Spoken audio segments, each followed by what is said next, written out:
হে জগতবাসী, আজ আমি শামীম আলী চিশতি আপনাদের সামনে একটি আলোচনা নিয়ে আসলাম। সেই আলোচনাটি হলো যে এই পৃথিবীতে মানুষ আল্লাহর ইবাদত করতেছে, কিন্তু ছোটবেলা থেকে বাবা মার কাছে যা দেখেছে যা শুনেছে সেটাই করতেছে। কিন্তু আলাদা যে আল্লাহ কোনো ইবাদত রেখেছে, আল্লাহ যে আলাদা গোপনভাবে আল্লাহর সাক্ষাৎ পাওয়ার মতো কিছু সাধনা রেখেছে, এই খবরগুলা আর নেয় না। বাপ মা যা করে বড় হয়েছে, ছেলে মেয়েরাও তাই করতেছে, কিন্তু নতুন কিছু সামনে এলেও ওটা বোঝে না, বোঝার চেষ্টাও করে না। হে জগতবাসী, আজ যে কথাটি বলবো সে কথাটি হলো শরীয়তের পেট থেকে হাকিকত ও মারিফতকে উদ্ধার। শরীয়তের পেট থেকে হাকিকত ও মারিফতকে উদ্ধার কি? যেমন একটা বিষয় হলো যে আমরা বলতেছি যে আমের যে ছোলকাটা আছে, চোকলা, এটাকে আমি ধুবো, পরিষ্কার করব, এটাই সব। আমাদের আর তরিকত এবং মারেফতের প্রয়োজন নেই। আমি বলবো না বাবা, আমি বলবো যে ছোকলা যেহেতু আছে, তাহলে এই ছোকলার ভিতরে আমের আঁশ আছে।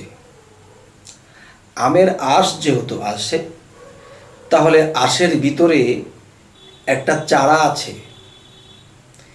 সেই চারা নামের যে খোসাটা, এটার ভিতরে আরও একটা বিচি আছে। তাহলে আমরা সবসময় কি যে আমরা উপরে হাত পা ধুইতেছি, চলতেছি, খাইতেছি, উজু করতেছি, গোসল করতেছি, নামাজ রোজা করতেছি, যে উপর দিয়ে উজু করেছি, গায়ের ময়লা পরিষ্কার করেছি, কিন্তু দেখা যায় যে আমাদের ভিতরে যে আত্মা আছে, মূলত হাদিসের দিকে লক্ষ্য করি, যদি আমরা কোরআনের দিকে লক্ষ্য করি, তবে দেখা যায় যে কোরআন হাদিসের দিকে লক্ষ্য করলে দেখা যায় মানুষ যখন মৃত্যুবরণ করবে তখন তার আত্মার বিচার হবে। আত্মা যদি অপবিত্র থাকে তাহলে আত্মার বিচার হবে।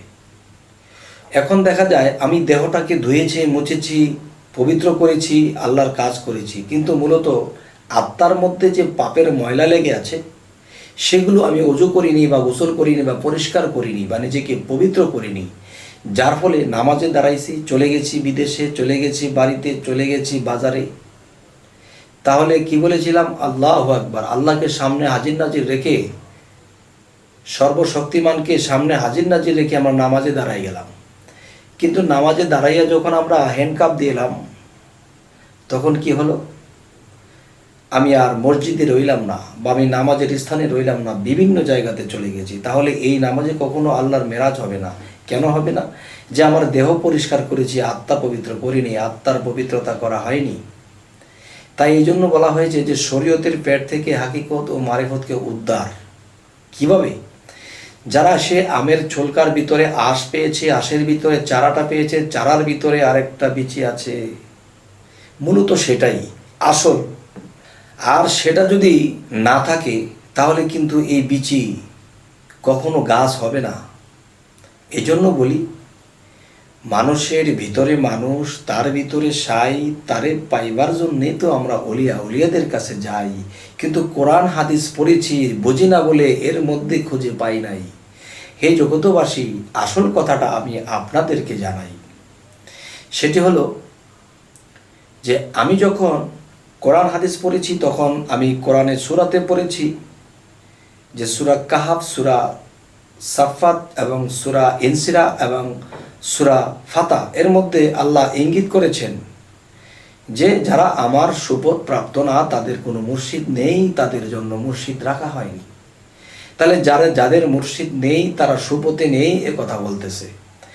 আচ্ছা, এখন দেখা যায় একদল লোক নামাজ রোজা করে, কিন্তু তরিকত যারা নিয়েছে তাদেরকে ভণ্ড বলে, তাদেরকে খারাপ বলে। তারা এই কোরআন তো কখনোই পড়েনি, যা শুনেছে তাই বুঝেছে, কিন্তু কোরআন পড়েনি। তাই আমি বলবো যে শরীয়তের পেট থেকে হাকিকত ও মারিফতকে উদ্ধার না করে পর্যন্ত, ততক্ষণ পর্যন্ত তার সত্য ইবাদত, সত্য কিছুই আল্লাহর আমল কর্ম করা হবে না। তাই বলতে চাই যে মারিফত আল্লাহর গোপন রহস্য। আল্লাহ বলেছে আমার গোপন জিনিস তোমরা গোপনেই উদ্ধার করো, গোপনেই জানো। তো শরীয়তে আমি সবার সাথে তাল মিলিয়ে চলতেছি, কিন্তু গোপনে আল্লাহর ইবাদত গোপনেই করতে হবে, আর গোপনেই আল্লাহ আমাকে সেই নলেজে দিয়ে দেবে। তাই বলতে চাইতেছি যে আমরা এই দেহের ভিতরে যখন প্রবেশ করব, তখন দেহের ভিতরে বাতাসের সাথে চলতেছে কে? আমার আত্মা। আর এই আত্মাকেই সাজা দেবে। যদি আত্মা পবিত্র না হয়, তাহলে এই আত্মা পবিত্র আমরা কখনই করতে পারবো না শরীয়তের ইবাদত করে।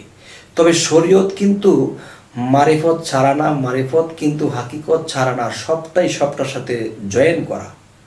তাহলে আমরা যদি শরীয়তের ইবাদতই করি, মারিফত হাকিকত করলাম না, তখন কিন্তু আমরা আটকা পড়ে যাব। তো এই জন্য বলতেছি যে আমি যখন মসজিদে মাদ্রাসায় গেলাম, তখন হুজুররা আমাকে বাহিরের কোরআনটাকে পড়াইলো। শুদ্ধ করে পড়তে হবে, এক আলিফ দুই আলিফ টান দিয়ে পড়তে হবে, হ্যাঁ, এই জিনিসগুলো আমাকে শেখানো হলো। কিন্তু দেখা যায় যখন একজন কামেল মুর্শিদের কাছে যাওয়া হলো, তিনি তখন আমাকে দেহ কোরআনকে শিখাইল। আর দেহ কোরআনকে যখন আমি বুঝেছি, শিখেছি, দেহের ভিতরে যখন প্রবেশ করেছি, তখন দেহের ভিতরে দেখা যায় সে আত্মা আছে। আর সে আত্মা আছে এই দুই নয়নে, মানে বাহ্যিক নয়নে সে আত্মাকে দেখা যায় না। তাই সেই আত্মার ভিতরে ঢুকে দেখা যায় আত্মার চক্ষু আছে। সেই আত্মার চক্ষু দিয়ে আত্মাকে দেখে নিতে হয়। যখন আত্মাকে দেখে নেয়, তখন সেই আত্মাকে দেখে দেখে সে আত্মার অজু করাইতে পারে, এবং সে আত্মার গোসল করাইতে পারে, সে আত্মার পবিত্র করাইতে পারে। তখন সেই আত্মার যখন অজু গোসল বা পবিত্রতা হয়ে যাবে, তখন আল্লাহ কোরআনে বলেছে যে নিজেকে পবিত্র করলো সেই সফল কাম। আর সফল কামটা কি? আল্লাহ বলেছে যে নিজেকে পবিত্র করলো তার কালবে আমি বসত করি, এবং তার কান নাক মুখ চোখ সমস্ত কিছু আমি ব্যবহার করি। যখন সে কিছু বলে, তখন সেই কথাগুলো আল্লাহর। যখন সে কিছু দৃষ্টি করে, তখন সে আল্লাহর দৃষ্টি করে। তখন কারো দিকে দৃষ্টি করে যদি বলে যাও ইনশাল্লাহ তুমি ভালো হয়ে যাবা, ভালো হয়ে যায়, তোমার বিপদ কেটে গেছে, এ দেখে বিপদ কেটে গেছে। তো এই জন্যই বলা হয়েছে যে নিজেকে পবিত্র করলো সেই সফল কাম। আর সেই পবিত্র কি? পানি দ্বারা নয় বাবা, সেই পবিত্রটি আমার দেহের মধ্যে যে আত্মা বিরাজমান, সেই আত্মাকে আমি দেখি না। আর সেই আত্মাকে দেখার যে সাধনা আমার মুর্শিদ দেবেন, সেই সাধনাগুলো করলে সেই আত্মা যখন সেই আলোকিত হয়ে আমার সামনে দাঁড়াবে, তখন আমি সেই আত্মাকে দেখব এবং তার সাথে কথা বলবো, এবং পবিত্র হওয়ার বিষয়গুলো সেখানেই সেরে নেব। হে জগতবাসী, আজ আমার কথাগুলো যদি আপনাদের ভালো লাগে, তাহলে আলহামদুলিল্লাহ। যদি আমাদের এরকম কথা আপনারা পেতে চান, তাহলে ইনশাল্লাহ সাবস্ক্রাইব করবেন, আমাদের ভিডিওগুলো আপনারা পেয়ে যাবেন। তবে আজ এই পর্যন্ত বলেই রাখছি, সকলেই ভালো থাকবেন। আল্লাহ হাফিজ।